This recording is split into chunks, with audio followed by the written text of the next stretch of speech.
let's cook around the world. And today's recipe comes from Italy and it is ragu, also known as Bolognese sauce.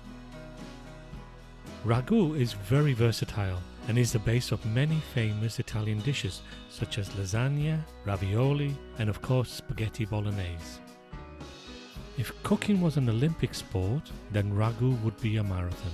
It takes a good few hours to cook, so I would recommend you making this on a weekend, when you can let the sauce bubble away in the kitchen while you get on with more important things. But it's worth the time. At the end, you will have one of the most delicious ragus you have ever tasted. And as always, a full list of all the ingredients and the quantities are available at the end of this video. In a large heated pan, add your olive oil.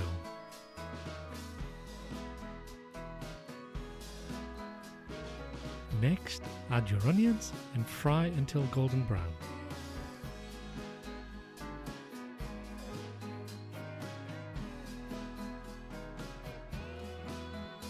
Cook on a medium heat.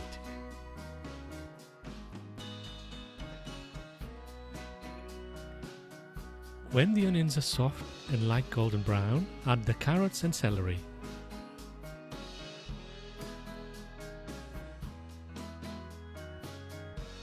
Mix well and cook for around 5 minutes, but this may vary depending on your heat.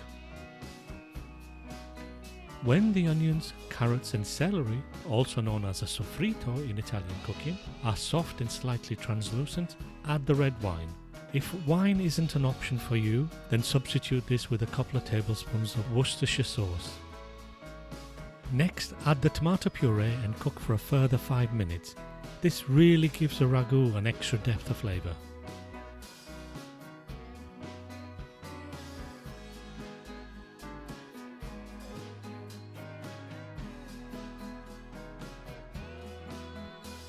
Next, add the minced pork and beef and cook until brown.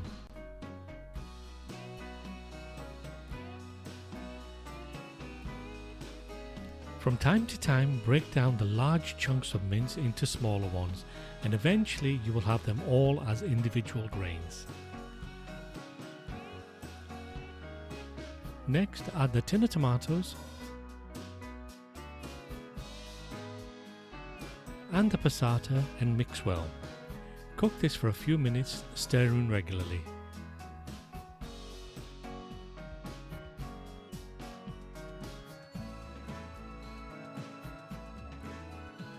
And now it's time to add the beef stock.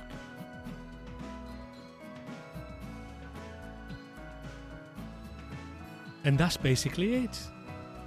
Just turn the heat down to medium-low and give the mixture a stir every 50 minutes or so.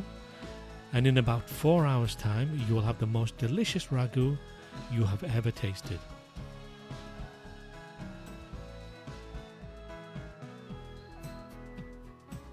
Every hour, give the mixture a good stir.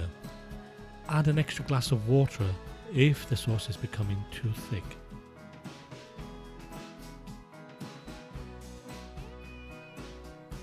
After about 3.5 hours, your house is going to smell like a farmhouse in the countryside of Bologna. And this is what your ragu will look like. And it's now time to add the milk. Milk helps to cut down the acidity in the tomatoes and gives the ragu a rich velvety texture and flavour. Your ragu is done. You can use this to make a lasagna or a spaghetti bolognese. This also freezes very well, so any leftovers can be saved for a midweek meal when time is more limited. Thank you for watching. Like and subscribe if you enjoyed this video. Please leave me a comment to let me know how you got on. And as my friends say in Italy, Buon Appetito!